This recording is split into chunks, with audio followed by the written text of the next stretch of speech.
ચૂંટણી જીત્યા બાદ તમે ફટાકડા ફોડતા અને મીઠાઈ વહેંચતા કાર્યકરોને જોયા હશે, પણ શું ક્યારેય ઉમેદવાર પર સોના અને ચાંદીની નોટોનો વરસાદ થતા જોયો છે?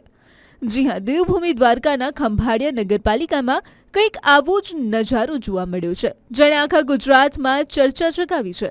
ખંભાળિયા પાલિકાના વોર્ડ નંબર 1માં ભાજપના ઉમેદવાર લખુભાઈ ચાવડાનો ભવ્ય વિજય થયો છે અને ફરી એકવાર આ વિસ્તારમાં કેસરીઓ લહેરાતા કાર્યકરો અને સમર્થકોનો ઉત્સાહ સાતમા આસમાને પહોંચ્યો હતો.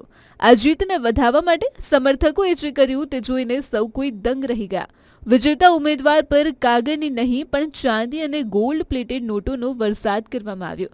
વોર્ડ નંબર 1ના ગલી મહોલ્લામાં જ્યારે આ વિજય સરઘસ નીકળ્યું ત્યારે સોના ચાંદીની નોટો જોઈને લોકોમાં ભારે કુતૂહલ પણ સર્જાયું હતું.